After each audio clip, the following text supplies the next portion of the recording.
Okay, go on then. Okay, my question is about the hydrocephalus side of things, because I heard that the person that owns it started to like debunk it, saying it's actually hydrocephalus skull. But I just wondered what your take is of it, and what's been found that's to prove it, disprove it. Sorry. Yeah, well, we'll sort of go through the story just over a few minutes, and that's true what you just said. Yeah. So basically, I've got this replica with me, which is it's a plastic replica, and this is the replica of the so-called Starchild Skull, and it has a number of physical anomalies. But before we go on to those, it was found in a cave in Mexico, Copper Canyon area of Mexico, about 100 miles southwest of Chihuahua. It was found in a cave by a teenage girl, 1930. She was exploring, she was bored, she was on vacation from El Paso, Texas, and she went to this old mining area, found this this cave, and then she found these two skeletons sort of half buried in dirt in this cave, and one had its arm around the other one, and she gathered, I think she went there and then she went back, got a basket, gathered up the bones, put these bones in the basket along with the two skulls, and then she realised that if she took these back home she was going to get a rocket, because they told her not to go exploring. And she hid them, I think, temporarily, and then went back the next day. But in that day there was a massive rainstorm, and so a lot of the bones were washed away in a sort of in a gully. But the two skulls she was able to recover, along with a piece of the jawbone of this skull, the maxilla. And so she took these home, and she managed to smuggle them home somehow, and she kept them until she was near death. I think she was in her 80s, and that was sort of late 1980s, I think, when she was that age, that sort of age, 70s or 80s she was. And she gave them to this other family, these two skulls. There was a human skull. This isn't the actual one, of course. This is just an eBay. I hold this up. This is just an eBay anatomically accurate skull, which I got off eBay for like 20 quid or something, or 10 quid or whatever it was. So you had these two skulls, took them home, gave them to this other family in the late 90s, mid 90s. They didn't like having skulls in their house, so they gave them to somebody else. And I think then they were passed from this guy who worked for the emergency services, I think, to an FBI guy who gave them to Ray and Melanie Young. And Ray and Melanie Young are the current owners of the Starchild Skull, and they live in El Paso, Texas, and they still have it there. They still got it in their house or in a bank vault or somewhere. And in 1998, I think it was, or 1999, they decided that they want to get this investigated, because when they looked at it, looking at the human skull, you can see that there are a number of differences, and they realised that this wasn't like a human skull. And if you look at the back, for example, if you look at it from that way, it's sort of like quite straight there, quite flat. It doesn't bulge out. If you look at the human skull, put that down, you can see that the human one is kind of much more, sort of spherical at the back, much more curved, and that sort of thing. So that's an obvious one. And then, for example, if you put your fingers right down into the eye sockets of the human skull, you can get them in by nearly 2 inches. Right. That's another obvious one as well. And then compared to the Starchild Skull, you've got them going in about ½ an inch. Yeah. So the eye sockets are much more shallow. So that's not just a couple of millimeters, or that's a lot. That's like 50% different, or more than 50%. And then if you look at the neck hole, which is called the foramen magnum, for example, this is sealed, so this isn't accurate. This replica, this is a fairly cheap replica, or it cost me a fair bit of money. If you look at the neck hole, that's sort of quite small and round. Whereas if you look at the human, it's in a different place. It's actually, if you look at where the neck attaches, that hole is, you've got all this bone here on the human, but on the Starchild, you've got only a little bit of bone there. So that shows that the way that its neck attached is completely different. So that right there shows really to me that this is not, It's got the same sort of morphology as a human, as in 2 eyes and a nose and a mouth and a neck, but beyond that you're getting some really strange stuff. So Lloyd he picked this up from Melanie Young in 1999, he took it round to various universities, he was able to get one guy at one university to actually measure the cranial capacity. So this was a hole, and filled it up with birdseed, and then you tip all that birdseed out into a jug. 1600 cc's of brain in there, compared to the human, which is typically 1200 cc's of brain. So how's that? You've got 400 cc's more brain in something which is actually looks smaller. How's that? So that was another one that he found out early on. Is it because also the bone is actually quite thinner? Correct. Yeah. But it's stronger, isn't it? It's stronger. Correct. So that was the other thing he found out a bit later as well. In that, if you I can send you these pictures. I've got them on that memory stick, so I'll give you the pictures that I've got if you want to put them in the video. But it's all online. Lloyd Pye's lectures are all online. You can go and find out about this, because this has been, Lloyd was talking about this from 1999 up until he died in 2013, and very sadly, and he identified that, as you say, the thickness of the bone. This was about 3 millimeters thick. Human bone, 9 millimeters thick. And as you said, this is much stronger. And the bone was even, they put a portion of the bone in a spectrum analyzer, mass spectrum analyzer, to look at what elements are in it. And when you look at the elements that are in the Starchild bone, it's more like collagen, which is tooth enamel. Yes, bone is more like tooth enamel than human bone, right, in its chemical composition. And that was all done in the 90s. The other thing that I'll mention is you can see the staining, which is the brown here. You've got this darker brown here. If you look at the other side, it's very much lighter. This is accurate in terms of the real skull, because this was the side that, when it was found, was in the dirt. Oh, okay. So the staining came from the dirt. So the physical attributes of the skull matched up with the story that was given with the skull. So that's another factor. Lloyd then wanted to get DNA tests done. In fact, he did get a DNA test done in 1999, and that came out. It was done at the Bold Lab in British Columbia. Forget the exact University of British Columbia, I think it was. Bold Lab there. They just used normal forensic, police forensic DNA testing, but this needed special treatment because it's 900 years old. They did a carbon date test on it, and it was 900 years old, plus or minus 40 years. Wow. And that's been done twice, same result. So they needed special DNA handling techniques to do an appropriate DNA test, really, on this. And they didn't use that at the Bold Lab. They just treated it like a normal sample, and they didn't really recover much DNA. They only recovered, I think, 200 picograms, and normally to get a reliable reading they need to recover 1,000 picograms, according to what Lloyd told me. So they declared this result when it wasn't really reliable, and they said it's simply a human male child. And when that result was posted by them, Lloyd Pye was kind of finished at that point, because DNA says it's human, forget about it, just go away, go back to what you do, it's an ordinary human skull. But he knew, based on what we've already discussed about the physical anomalies, couldn't be human. Couldn't be human. So he waited, and then in 2003, a lady called Belinda Mackenzie came forward, and she offered to pay for some newer DNA tests, because the technology for doing DNA testing has been developing all the time, over the last 30, 40 years. And she offered to pay for some more sophisticated tests which would handle the ancient DNA, and that was done in 2003 by a company which was later bought out, a company called Trace Genetics, or was called Trace Genetics, now got merged into another company. And they did some very careful tests. It was they that found that the bone wouldn't dissolve when they put it in the thing to dissolve the bone. Didn't dissolve, whereas the human bone did. So that again showed that it wasn't the same.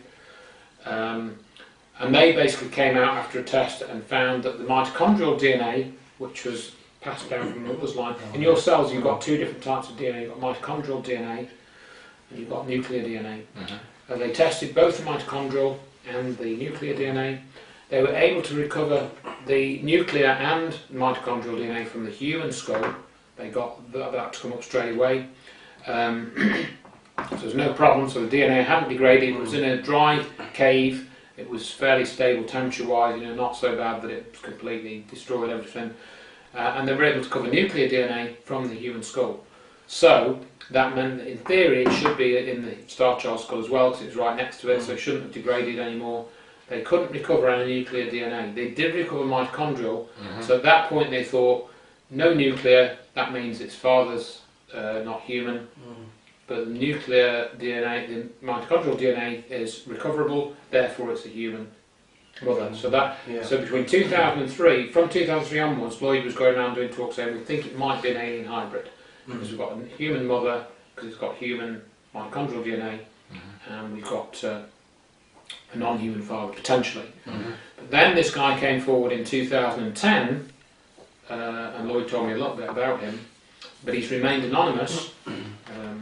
And he got the permission of his company to actually work on the Starchild DNA, as a sort of backroom project. They didn't want their name associated with it, so we don't know who the company was, but we do know that they do genetic research, and he got their approval to do the tests, on his own time, use the lab and stuff. And he continued to recover the nuclear DNA over about 2 to 3 years, and so he found that the nuclear DNA was recoverable with these newer techniques that he had, which is called shotgunning. And he kept recovering more of the gene sequence. I think they ended up recovering about 40,000 base pairs, which is, to put that in context, that's far less than 1% of the whole DNA of the being, because you've got about 3 billion base pairs, so 40,000 over 3 billion is the proportion they recovered. But nevertheless, that's still a high enough proportion to get an idea of how similar this DNA is to the human DNA, because the human genome, of course, has been mapped out and recovered over the last sort of 20 odd years or whatever. So they're able to take portions of the DNA recovered, put them into a database after they've done these chemical tests, and then look at them and compare them to human. And I think basically what the end result of all that was, after several years of bitting and bobbing with that, is that this DNA of this is less than 60% similar to humans. Right. Now to put that in perspective, chimpanzees have 98% the same DNA as humans. And they're very different to us. Is a mouse 70%? Something like that, yeah. Forget the exact figures. People can look up the figures, but Lloyd's put them in his talk. And there's a talk given by Lloyd Pye in 2012, which I recorded and I edited together. I've been giving out DVDs of that. That's on YouTube. I suggest people watch that to get all the details. He goes through all of this. And they even recovered a specific gene. It's called the FOXP2 gene. I'll mention this again in a couple of minutes when we get to the debunker. And that's a special type of gene. And everyone on the planet, every human on the planet, has the same FOXP2 gene. It's identical, except there can be 2 variations. But if you have any variations, it results in a disability, either a loss of speech or a loss of something else. So everyone that's got normal speech and whatnot has exactly the same FOXP2 gene. They recovered the Starchild's FOXP2 gene, and it had, I think, 56 differences to the human one. I think was it 2,000 base pairs? I think 2,700 base pairs. But the Starchild's had 56 differences to the human. So that right there proves that this isn't human. It's not even close. So all the evidence that you stack all of that up that I've gone over in the last 2-3 minutes, 4 or 5 minutes, this is not human. This is not from around here. Or maybe it is from around here, but it lived underground secretly and no one's ever discovered it. Or something like that. It could have lived on the Earth and it's just never been discovered. But it's not part of our evolutionary path. It's not human. So now we'll go back to Paul's original question about the hydrocephaly, because that's purely based on the appearance, right? So if you look at this misshapen skull, people say, well, what are the conditions that cause a human skull to be misshapen? There are primarily 2, obviously probably many more I don't know about, because again, my background is a software engineer and I'm I'm not a biologist. I did GCSE biology, got an A, you know, so I know that much. I know a bit about genes and, you know, cell division and that sort of thing. But I'm not a specialist on bones. You know, I don't know about bones that much. I certainly don't know as much as Lloyd Pye did. But one of the conditions that can cause this strange bulging is hydrocephaly. And this is where you get this situation where you've got spinal fluid, which normally comes up through your spinal column, goes into your skull, and then it drains out again. And I don't know anything more than that really, what it's for or why it does it that way, but that's what it is. But with hydrocephaly, there is a problem somewhere, and the spinal fluid comes up into the skull, and it can't get out. And the skull then gradually inflates, unless you have a shunt fitted. So you actually have to put an artificial channel in the patient's neck. And that actually drains the spinal fluid back out again, so the skull doesn't inflate. You've got to do that at an early age, else it can be fatal. And that causes these bones to actually bulge out, and you can see probably here again. You can look at the other pictures. You've got these lines, which is where the different skull bones, when it grows, form and fuse and join together. With a hydrocephalic skull, these split apart more, so you get little gaps between these bones. So typically, when the person dies, the skull will actually fall apart because the bones are not actually properly fused together. So a hydrocephalic skull, if it doesn't fall apart, will have big gaps in there, little holes, and you can see through it. So if you shone a torch under there, you'd see these little holes. Hydrocephaly. The other thing that this skull has, and you perhaps can't see from it, you can see it on the image, is it's got a crease here. So if I put my finger there, and you can hold it, you can put your finger on it, and you can feel it dips in. It's like an apple sort of thing, You can feel that. And that shows you that it cannot be hydrocephaly, because with a hydrocephalic, that bulging process would have got rid of that crease. So anybody that says this is the skull of a hydrocephalic adult or child is lying. Is lying. End of story. This is not the skull of a hydrocephalic child. The other things I've mentioned, which I prove it isn't hydrocephalic either, which are shown by the X-rays, because there are X-rays of this as well that are in Lloyd Pye's lectures. They were done in 1999. And the X-rays also show it wasn't hydrocephalic. You can compare it and you can clearly see it's not. So when you go onto Wikipedia or the skeptics articles and they say it's a hydrocephalic child, not true. Not true. So all the factors that I've seen about this show that this is not human, as I said a few minutes ago. So now we come on to the owner, Melanie Young. Well, so she was a neonatal nurse. She had a normal practice. So her story back in 2009, and we have this story from her because it's on a UFO Hunters documentary, and she's asked, why isn't this a skull of hydrocephalic child? She actually says on camera, I've got the recording, that what I said, that the bones don't fuse, and if it was hydrocephaly, the skull would either not exist at all, so the bones would fall apart as soon as you pick it up, or there'd be holes in it. She actually says that on the camera. Now, earlier this year, we're in 2017 now, it was around about March, April time, Melanie Young did an interview with Mel Fabregas, and I think she did some other interviews. Mel Fabregas runs this thing called the Veritas Show. And she was doing that interview because she said she'd had another person come in, because as I say, it's Lloyd Pye, my friend, he sadly passed on December 2013, huge loss to everybody. He's a really good guy, really good friend, big sense of humour, and if you wrote him emails, he'd reply straight away, sort of thing, that sort of person.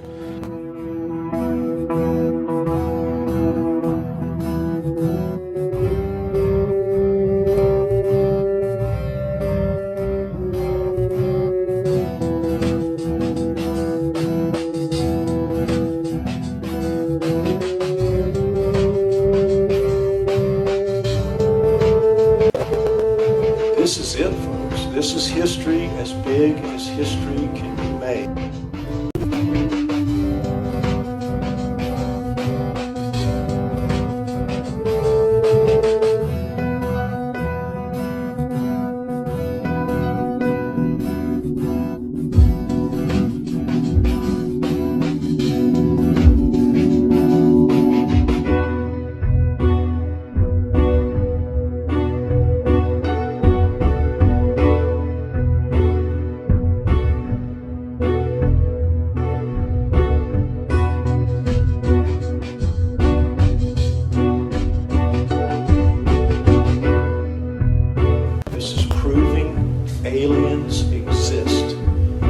proving an alien was real 900 years ago and lived and died and was buried on this earth.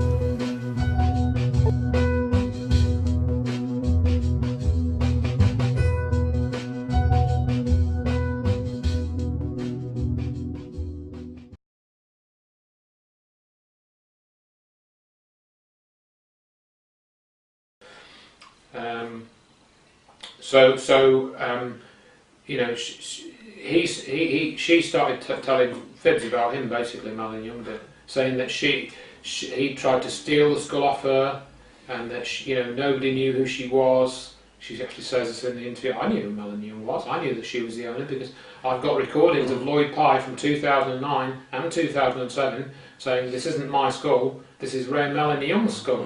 You know, I don't own it, but they gave it to me to look at. So that's true. They gave Lloyd Pye the skull to look at. And what happened was he was taking it around for about 4 years in a bag, the real skull, you know, to various talks and lectures and stuff and showing it to people. But then it was round about then they had a replica made. And from about 2004 or whatever it was, or 2003, I don't know the exact date, Lloyd Pye was taking around a replica. So that the real one, because it was very valuable, was kept safe, and they obviously used it for some of the DNA tests and stuff. So she tried to claim that he'd stolen it off her, but that's not true. She didn't exactly say that, but if you read the interview, she's kind of implying that. And it's Mel Fabregas' character, who I, you know, used to think was all right.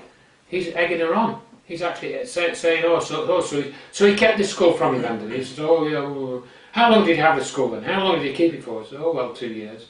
You know, so Mel Fabregas is trying to imply that Lloyd stole it, but it's still in Madeline Young's possession. She actually admits that in the interview anyway. You know, and then she said that Lloyd Pye was trying to make money because he wanted to make a documentary film about the DNA tests and have that all done, and he wanted a budget of $1 million or something, and this sort of thing. And she claimed that, and then she claimed that when the DNA tests were done in 2003, the one from the Trace Genetics, she claimed that she was never given that report.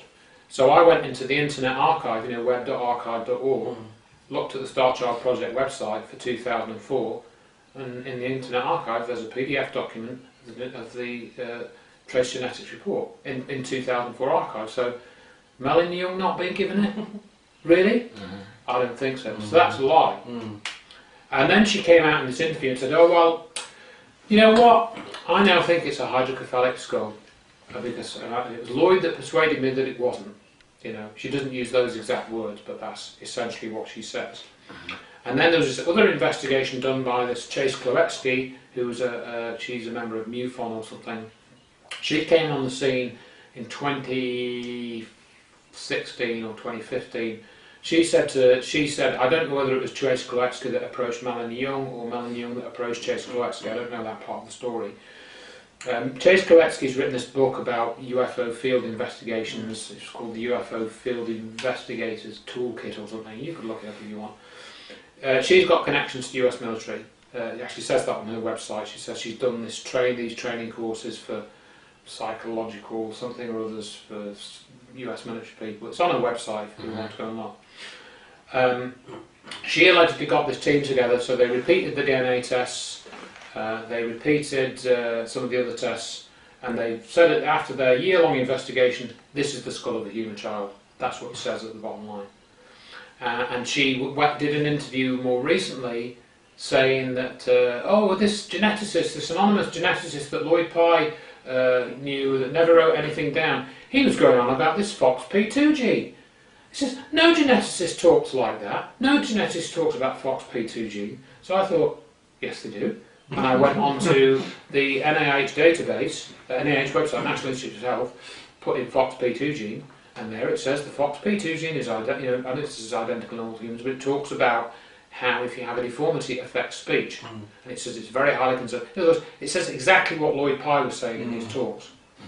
And that's on a website which is all about genetics. So that is an outright bold-faced lie from Chase Kloetsky. And she's going around saying that on these podcasts and webcasts and so forth. So what is going on? What is going on?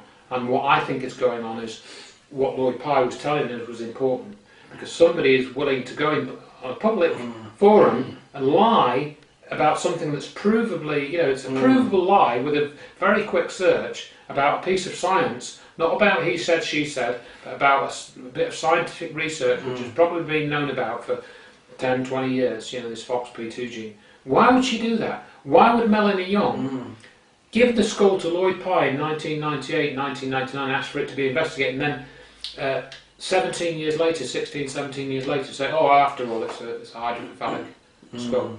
Why would she do that? And when he's passed as well, so he can't defend himself. Yeah.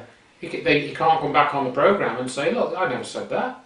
This is what actually happened.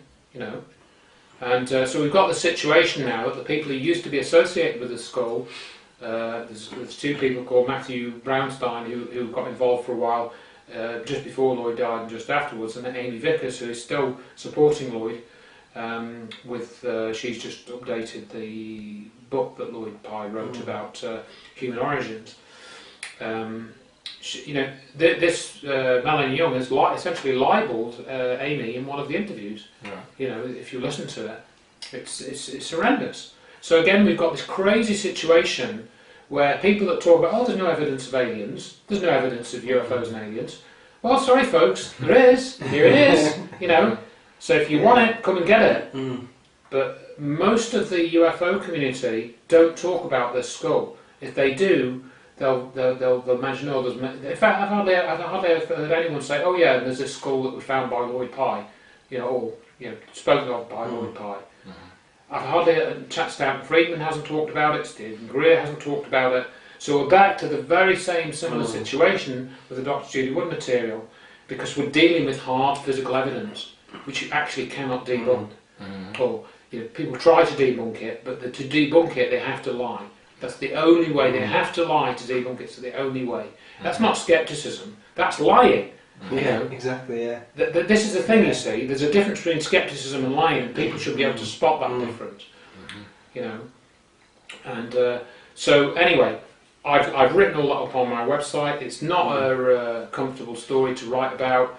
Again, it's involved people who seemingly were friendly or being truthful after a few months or years, turning round and actually coming out with bald-faced lies.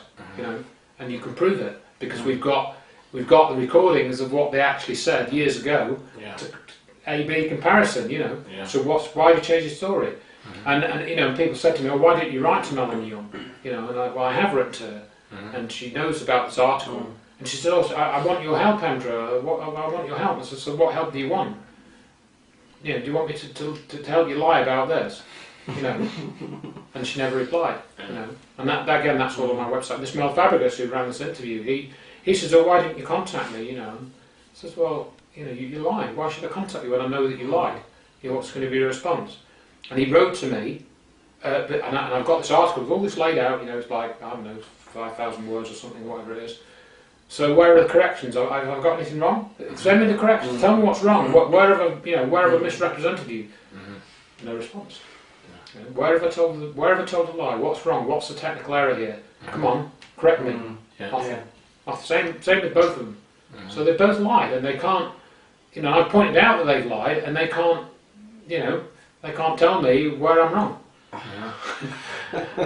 That says everything. And I don't. This is a huge problem that I faced because I didn't want to be nasty to anybody. And I'm calling them liars because I can prove that they've lied, but I'm not. I'm not using swear words, and I don't do that. It's not what I'm certainly not going to do it publicly. It's not like you do to cause a fight. It's defending the truth. and then again, if you go on the internet and look and Google my name or something, this is the guy that causes all the infighting in the 9/11 Truth Movement. In fact, this guy called Ian Henschel, who's another chap I've written about on my website, going back to the 9/11 thing, because again there's parallels here. Ian Henschel I first met in 2006 when he was involved with the British 9/11 Truth Campaign. I met him at an event at the place called the Frontline Club. We could even tell a little story about that. But I met this guy there. He was one of these guys who was promoting 9/11 events. He helped get David Ray Griffin over and organise various events talking about 9/11. And yet he, in an email to me, said that I was the biggest single cause of the collapse of the UK 9/11 Truth Movement. I've got that in an email from him. you know, from a couple of years ago. You know, This is what you face with Andrew. so this is what this, Yeah. you know, and I'm thinking that's pretty good, really. I mean, I'm some guy, you know, I've collapsed the whole 9/11 truth, and that whole statement to me, if you read the thing in the context, it's ridiculous because he's running a group promoting what he calls his 9/11 truth, and that group's still running according to him. He's still sending out newsletters, so that group hasn't collapsed. Yeah. You see what I mean? Yeah. So even if he wants to make that accusation of me, so what's your? Don't you have a movement then? Ian? Isn't that your part of the movement? I haven't collapsed that. You're still doing your bits and pieces, aren't you? So that's a lie as well. You know. So I haven't collapsed anything. You know. So you just get people talking absolute provable rubbish. You know. It's crazy. But going back to the Starchild Yeah. Skull, obviously I've gone into the sort of negative stuff on that. But you know, I don't know if there's any other questions that you have about the skulls or the nature of it. With obviously the sad passing a couple of years ago of Lloyd Pye, what would be the future now of future research on Starchild? Well, that's a good question because you know, I would have. The thing is that I think they just tried to shut it down. Is this what we're faced with now? I think so, yeah, because Melanie Young owns it. Yeah, you know, yeah. will she pass it on to somebody else? Will that? In fact, as part of this, the thing I didn't mention, but what they were trying to do as part of this Chase Kloetsky thing, was they were trying to pass the skull back to the Native Americans in South America. They wanted to actually repatriate it. That was spoken of. I actually asked Melanie if she still had the skull, because the last thing I read was that they were going to try and, because it was an ancient artifact, and it, allegedly because it was a human child, you know, it belonged to a certain tribe because it was human, you know, so they were going to try and repatriate it. So I'm thinking, oh, you know, they're going to hide it off somewhere and put it in a, you know, a dump somewhere or whatever they're going to do. Or give it to some museum and it get locked in a vault or something, never to be seen again, you know. But apparently that hasn't happened yet. So I'm not at all optimistic for the future of research into this. This is our fears, isn't it, really? I mean, there's a, I suppose, an add-on to the question. I've read a little bit that the death of Lloyd Pye was a bit suspicious. Maybe there was even something there that, I don't know, it's quite a negative ground we're going on. I know, but people do ask this, what's he done because of research into this? The answer, of course, is I don't know. Now, what I will tell you is that this came up because when he was diagnosed with cancer, people were saying to him, well, Lloyd, you know, are you sure this hasn't come about as a result of the sorts of areas that you've been working in and stuff like that? And he basically said on his Facebook, you could probably go back and find the posts if you sort of poked around there. He felt that the cancer had been caused by an infection that he got from a tooth. He had a really bad tooth infection in 2010. It is true that cancer can be triggered by if you have a trauma to the body or a serious infection, which I think he felt it had come from that. But we don't know. You know, the treatment he received, what he did. Some people sort of said because he had some chemotherapy. This was a place in I think in Europe somewhere. I think it was in Germany. He went for some treatment, but it still involved the use of chemotherapy, which people criticised. Oh, so do you get cannabis oil and that sort of thing? So I don't know. You know, I mean, I didn't think the treatment he was having was. I would have chosen it, but he seemed happy with it, and he did go for the treatment. He improved. You know, he did have a period of a big improvement where this tumour that he had went right down, but then he stopped the treatment. Partly because I think he ran out of money at that time, and then the tumour regrew in a couple of weeks. You know, is that saying it's? Oh, it's just some email coming in. So it was just really. I think that we don't know what happened to him, but he didn't think he was done, but done in like that. But other people have suggested it. Not, you know. He was working in areas which the establishment don't really which is why I suppose the suspicion arises. Yeah. But whatever the reason, you know, it was, you know, he should still be with us. Really, it's, you know, I wish he was. Definitely. I mean, it seems quite sad because as I was getting into this, he died recently. I was like, oh, you know, absolutely. like typical, isn't it? You know, and you only have to listen to him if you listen to the broadcast. His style is quite a lot different from a lot of the other speakers. Yeah. And you know that he's being honest. You know that his delivery is doing the best that he can. And he's one of the few people that admitted he made mistakes. You know, I've got a video from 2009 saying that when he first took this on in 1999, he didn't know very much and he made a lot of mistakes. And he actually says that. And I played this clip in the talk that I did because he was giving the debunkers armour, you know, and when what he was saying in 1999 because he didn't know very much and he was still learning stuff. And he was honest about that. And that's been my experience. You know, when I was learning about 9/11, I said stuff that was wrong, you know, and I made mistakes, you know. And so that to me is another indication that he was totally honest. You know? Yeah, definitely. I think I'm interested as well. From what I've heard from yourselves as well, it's about the teeth that was found. Showed that it's actually it wasn't a child, it was actually an adult. So correct. Yeah, that's one thing I didn't go into. Correct. So we'll just mention that because they had the piece of lower jaw, so you had a little bit of this part of the jaw here was recovered for the Starchild, and it had a couple of teeth in it. And then what they did was they X-rayed that piece that was recovered, this maxilla, and they were able to find that, as you said, that there was some what they call unerupted teeth. In other words, teeth hadn't come through. There was some milk teeth still in the jaw, and so they suggested that this was then the skull of a child because it still had milk teeth that hadn't come through. But as you said, they looked at the teeth that had come through and had been in use, and they were worn down.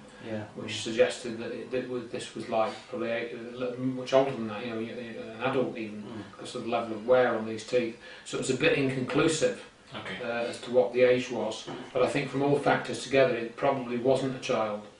And that again, more recently with this Chase Cloetzky thing, they tried to say it was a child. But I think the experts that looked at it, and there are 10 of them that are named, despite what you're hearing in this latest research, 10 experts have looked at it, put their names to it. They basically said, we don't know what it is. They didn't say, oh, it's an alien. The 10 named experts are on starchildproject.com. They basically said, well, we've never seen anything like this before. And they disagreed about the age. I think most of them, weren't sure if it was a child. I think one or two of them said, yes, it's probably an adult. And this was another thing that Melanie Young said, that Lloyd and Amy were the only two people that tried to say it was an adult. And that's also not true. Some of the experts that looked at this said, yeah, it could be an adult, we're not really sure, we don't necessarily think it's a child.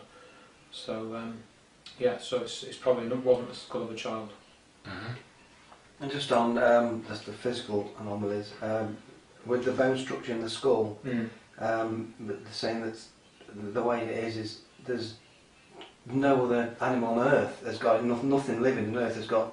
It's like a reinforced concrete. There's these fibres. That's right. There's these fibres which again came out in 2004 when they chopped a bit through the skull and they put it under either a scanning electron microscope or they put it under a fairly powerful microscope. They hadn't looked at it that closely before, and they found these fibres. And we've got pictures of those, and we just don't know what those are. They don't, as you said, they don't occur in any other type of bone. On any other creature, So there's another on a physical level. And going back to that, being more speculative and saying, well, what actually is this from then? Some people have talked about the grey aliens, and it does match the descriptions that from the shape of the head of a grey alien. This is a pretty good match, and we talked about that in some of his lectures. And again, there are a couple of other things like there's no sinuses, and there's no frontal sinuses anyway. And those sinuses are primarily used as resonating chambers for your voice. So if you don't have resonating chambers to make your voice, carry a bit better or be heard a bit better, maybe you don't use voice to communicate. If you've got a larger brain, etc. And then also it had virtually a very small tongue because of the shape of the maxilla. You could say it had a very small tongue or no tongue at all.